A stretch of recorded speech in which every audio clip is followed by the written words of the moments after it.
Hornwort might be one of the most underrated plants in the aquarium hobby, and honestly, I get it. It's not flashy, it's not rare, but here's the thing. If you're building a low maintenance tank, breeding fish, setting up a pond, or trying to fight algae naturally, this plant quietly does everything.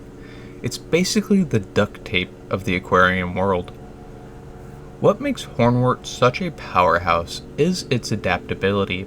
It grows in lakes, rivers, swamps, ditches, you name it. In the wild, it can reach lengths of 10 feet or more. And that's without anyone dosing fertilizer or doing weekly water changes. And yet, somehow, the same plant can thrive in your 10-gallon tank with a sponge filter and a desk clamp. It's that tough. Let's talk about the basics first. Hornwort is a stem plant, but it doesn't have true roots. That throws a lot of people off. You don't plant it in the substrate like you would with stem plants such as Ludwigia or Rotala. Instead, you either let it float freely or wedge the base between rocks or wood to keep it in place. Some people even use plant weights or tie it to hardscape with thread. The point is, it's a floater at heart, and trying to bury it can cause it to rot. Now let's talk growth. Hornwort grows fast. Like, aggressively fast. If your tank has decent light and nutrients, expect it to double in size every couple weeks. That kind of rapid growth is a double-edged sword. It's amazing for absorbing excess nitrates and helping with algae control, but if you don't stay on top of it, it'll take over the tank. I've had it clog intakes, block light to slower plants, and form massive floating tangles overnight. But that's not a complaint, that's a feature. You just need to trim it regularly. Trimming hornwort is super easy. You can just snip a section anywhere along the stem, and that cutting will continue growing like nothing happened. No rooting, no special care, just clip and float, and that makes it perfect for propagation. Want to start a new tank? Need backup plants? Growing for profit? Hornwort is one of the easiest plants to mass produce. And it's not just easy, it's useful.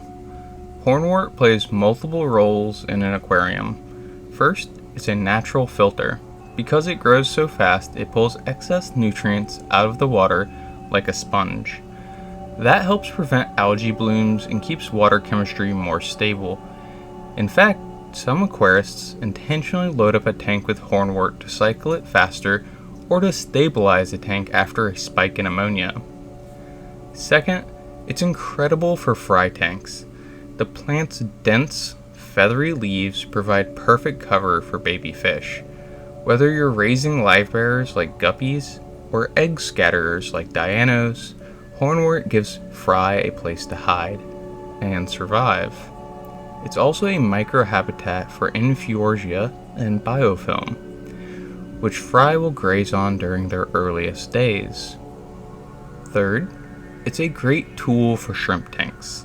Hornwort doesn't offer a hard surface for shrimp to pick at the way moss or buce does, but it collects debris and biofilm between its needles, which shrimp love to sift through. And if you're running low-tech tanks or trying to breed Neocaridina, hornwort fits right in. Now, about those needles. Hornwort's leaves are long and thin. Technically, they're called whorled filiform leaves, and they're arranged in spiral clusters around the stem. This gives the plant a full, fluffy appearance that fish love to swim through. But when the plant is stressed, from too much flow, poor water quality, or sudden temperature shifts, it can start to shed those needles. And yeah, it's messy.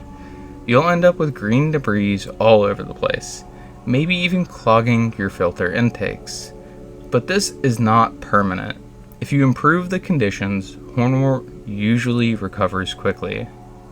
And here's something most people don't realize. Hornwort is allelopathic. That means it can release chemicals that suppress the growth of other plants, especially algae. Now, this doesn't mean it'll kill your Java fern, but in small tanks or tanks with delicate species, it might slow down growth in nearby plants. That's something to watch out for if you're running a densely planted aquascape. Speaking of aquascapes, Hornwort probably isn't the first plant you'd think to use in a high-end aquascape. It's wild, it grows fast, it floats around, but you can absolutely make it work if you plan for it.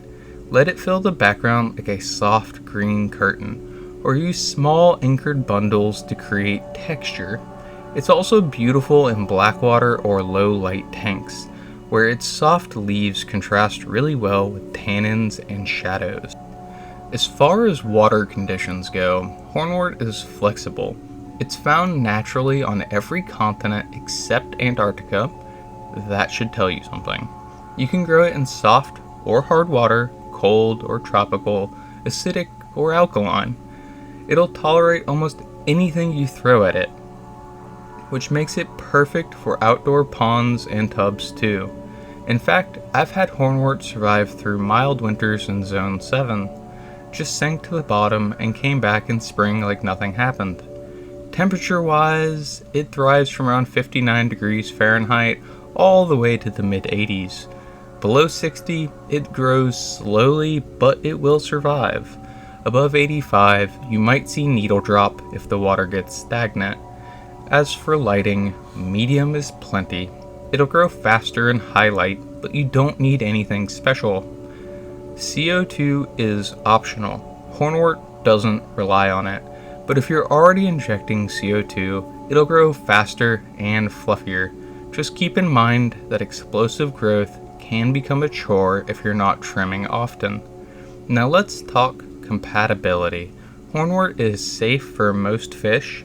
Even plant nibblers like goldfish and African cichlids often leave it alone because of its texture. It's also great in tanks with snails, shrimp, and peaceful community fish. The only issue might be with large, aggressive fish that like to rip things apart. One final tip. Hornwort is a great oxygenator. In outdoor setups or tanks with low aeration, it helps maintain gas exchange and stabilize pH swings. This makes it one of the few plants you'll find recommended in both beginner and advanced aquaculture setups. So whether you're looking for a beginner plant, a breeding tool, a nitrate sponge, or just something green and reliable, Hornwort is a solid pick. It's not glamorous, it's not expensive, but it works. And sometimes that's exactly what a tank needs.